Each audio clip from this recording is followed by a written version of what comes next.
हाँ, सबको नमस्कार। बकरी पालन में बकरी के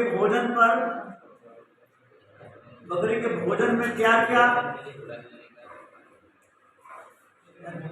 चारा देना चाहिए, खनिज पदार्थ देना चाहिए, उस पर हम चार्ट के अनुसार हम आपसे बात कर रहे हैं, समझाने का प्रयास कर रहे हैं। अगर भोजन बकरी का अगर सही नहीं रहेगा तो ये समझ लीजिए कि पशु बकरी ग्रोथ में नहीं आएगी, मांस का विकास नहीं होगा। इस तरह से हमको भोजन पर, बीमारी पर बहुत ध्यान देना है। अगर भोजन बढ़िया है तो हमारी बकरी हर हालत में उसका वजन बढ़ेगा। क्लियर है? अगर नहीं देंगे भोजन तो बकरी का वजन नहीं बढ़ेगा। इसी तरफ से हमको जैसे बकरी के भोजन में जैसे दाना, मोटा दाना में जानते हैं आप लोग, एक दली और दो दली। एक दली में ज्यादा प्रोटीन मिलता है और दो दली में कम मिलता है। एक दली क्या होता है? मक्का। एक दली मक्का और दो दली चना, मसूर, केराव। और एक दली में मक्का हो गया, गेहूं हो गया, बाजरा हो गया। इसमें जबरदस्त प्रोटीन मिलता है जो मांस को बढ़ाता है, ग्रोथ करता है।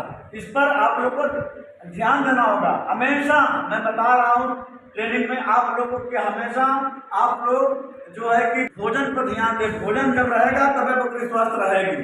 जैसे मोटा दाना में जैसे मैं बताया कि मक्का का दाना और बाजरा का दाना, गेहूं का दाना और अरहर की चुन्नी, मूंगफली। मक्का में आपको 56% से लेकर 57% तक प्रोटीन मिलता है जो मांस को बढ़ाने में काम करता है। और बाजरा आप दे सकते हैं लेकिन देने का तरीका अलग है। जैसे जाड़ा में बाजरा दें और गर्मी में जौ दें, इसमें भी प्रोटीन की मात्रा ज्यादा होती है। और रहेगा गेहूं का चोकर, गेहूं में 20% प्रोटीन होता है जो आपको चाहे मक्का दें चाहे गेहूं दें, आप समझें, आपका काम जाने। आगे रहर है, यही रहर जो कि हम लोग बीमारी में जो दाल खाते हैं, प्रोटीन बहुत मात्रा में मिलता है और कई विटामिन भी मिलती है रहर के दाल में। तो रहर के चुन्नी जब बकरी खाएगी तो वो भी स्वस्थ रहेगी। आगे मूंगफली सबसे जबरदस्त दाना है, अगर मांस का ग्रोथ बहुत बढ़िया होगा। हरा चारा, बकरी को कभी भी सूखा चारा नहीं, हरा चारा भी देना चाहिए। दोनों की अनुपात एक होनी चाहिए। जैसे 1 किलो भूसा है तो 1 किलो हरा चारा।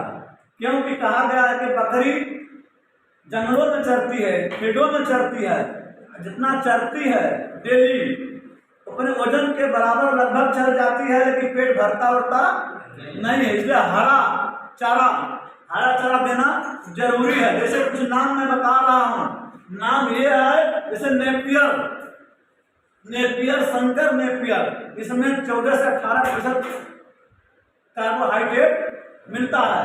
और रिचका एक चारा है जिसको बोएंगे तो आप उसमें 20 से 22% कार्बोहाइड्रेट मिलता है। बरसीम है, जैसे ढांचा है,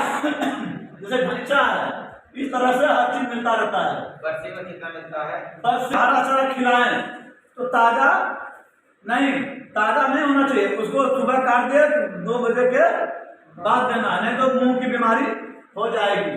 और सूखा चारा में जैसे गेहूं का भूसा कितना देना है? लगभग 24 घंटे में 3 से 3.5 किलोग्राम देना है। इसके साथ में हरा चारा मिला करके देना है। और रहर का छिलका, ये भी सूखा चारा है। मसूर का जो भूसा होता है ये भी छिलका है। धान का भूसा कुट्टी नहीं देना है, वो ठंडा होता है, गर्म चीज देना चाहिए। जैसे मिनरल्स में है तो कैल्शियम, फास्फोरस और खनिज पदार्थ और नमक। हर भोजन में अगर नमक नहीं मिलेगा तो स्वाद अब तक जो करते आ रहे हैं तो नमक कभी जानते ही नहीं देना चाहिए कि नहीं देना चाहिए बकरी को, इसलिए नमक देना कितना %? 2% नमक देना जरूरी है, तब उसका पाचन सही रहेगा। ये चीज है। अब भोजन जितना से जितना अच्छा करेंगे, जितना से जितना अच्छा आप खिलाएंगे उतना ही वजन बकरी का बढ़िया से रहेगा। ओवर फीडिंग, ओवर भोजन नहीं देना है, नहीं तो पेट में अफरा की बीमारी हो जाएगी। इस चैनल को आप लोग ध्यान से देखें और समझें और लाइक और सब्सक्राइब जरूर करें।